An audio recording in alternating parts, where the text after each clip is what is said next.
ফেনীর ফুলগাজী বাজারের পাল চাল ভাণ্ডার। গেল মঙ্গলবার সারাদিনের বিকিকিনির পর রাতে দোকান বন্ধের আগে হঠাৎই আসে বন্যার পানি। বাজারের রাস্তা মাড়িয়ে পানির পরিমাণ দাঁড়ায় বুক সমান। ঘণ্টা দুয়েকের মধ্যে দোকানে থাকা 12 লাখ টাকার বেশি চাল ভিজে একাকার। বুধবার সকালে পানি কমলেও ভেজা চালে দুর্গন্ধ ছড়ায়, যা এখন বিক্রির অযোগ্য। এক রাতের বন্যায় পানিতে পুঁজি হারিয়ে দিশেহারা দোকান মালিক। 8টার দিকে পানি উঠে গেছে, কোন অবস্থাতে এটা রোধ করা যায় না। এক বুক পানি ঘরের ভিতরে, কোন রকমে রোডটা ভালোই হচ্ছে। প্রতি বর্ষা মৌসুমে ফেনীর ফুলগাজী ও পরশুরামের লাখো মানুষকে বানের জলে ভাসতে হয়। ভারী বর্ষণ আর পাহাড়ি ঢলে ভেঙে যায় মুহুরী, কহুয়া ও সিলোনিয়া নদীর বাঁধ। বন্যায় ভেসে গেছে রাস্তাঘাট, তলিয়ে গেছে আমনের বীজতলা। অর্ধশতাধিক পুকুরের 60 লাখ টাকার বেশি মাছ ভেসে গেছে বানের জলে। কৃষক যারা আছে তারা সবসময় ঋণগ্রস্ত হয়ে যাইতেছে।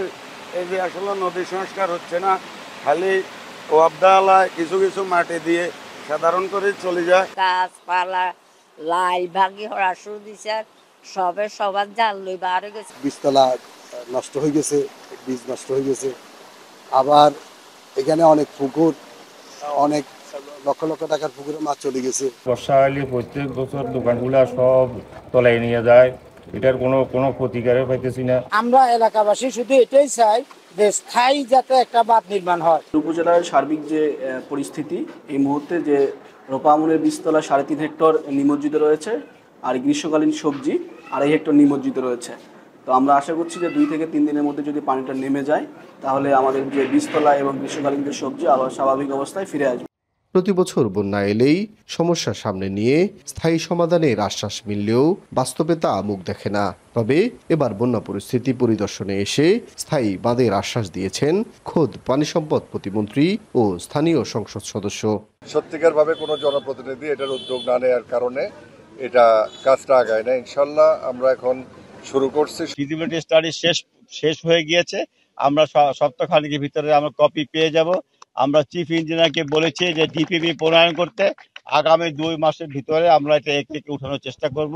আমাদের ইচ্ছা হলো আগামী বর্ষা মৌসুমের আগেই আমরা এখানে কাজ শুরু করব।